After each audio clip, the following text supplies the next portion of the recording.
Artificial intelligence సృష్టికర్తల మధ్య ఒక పెద్ద లీగల్ ఫైట్ జరుగుతోంది. సరే, అసలు విషయంలోకి వెళదాం. ఈ కేసు మొత్తం ఒకే ఒక్క ఆరోపణ చుట్టూ తిరుగుతోంది. ఒకవైపు చూస్తే ఒక ముఖ్యమైన ఫౌండర్, మరోవైపు తను సృష్టించిన కంపెనీనే. మస్క్ వాదనంతా ఓపెన్ ఏఐ అసలు లక్ష్యం ఇదేనని, దాన్ని పక్కన పెట్టారని. అతని ప్రకారం ఈ 3 ముఖ్యమైన మాటలే ఆ కంపెనీకి ప్రాణం పోశాయి. లాభాల కోసం ఇలా క్లోజ్డ్ సోర్స్ మోడల్కి మారడమే వాళ్ళు చేసిన ద్రోహమనంటున్నారు. అయితే ఓపెన్ ఏఐ వాళ్ళ లీడర్షిప్ వాదన మాత్రం పూర్తిగా వేరేలా ఉంది.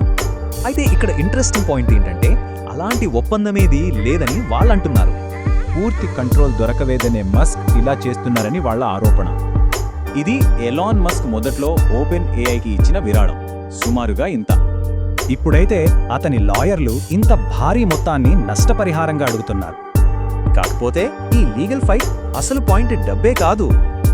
ఈ కేసు మొత్తం ఏజీఐ అనే ఒక్క కాన్సెప్ట్, చట్టపరమైన నిర్వచనం మీద ఆధారపడి ఉంది.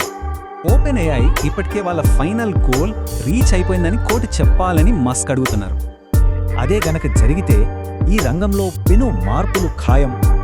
వాదనలన్నీ అయిపోయాయి, ఇక కోర్టులోనే అసలు పోరాటం మొదలవబోతుంది. ఇక టైమ్ లైన్ చూస్తే ఫైట్ కంతా సిద్ధంగా ఉంది. ఈ తీర్పు ఒక బిజినెస్ గొడవని తేల్చడమే కాదు, ఏఐ భవిష్యత్తునే మార్చేయొచ్చు.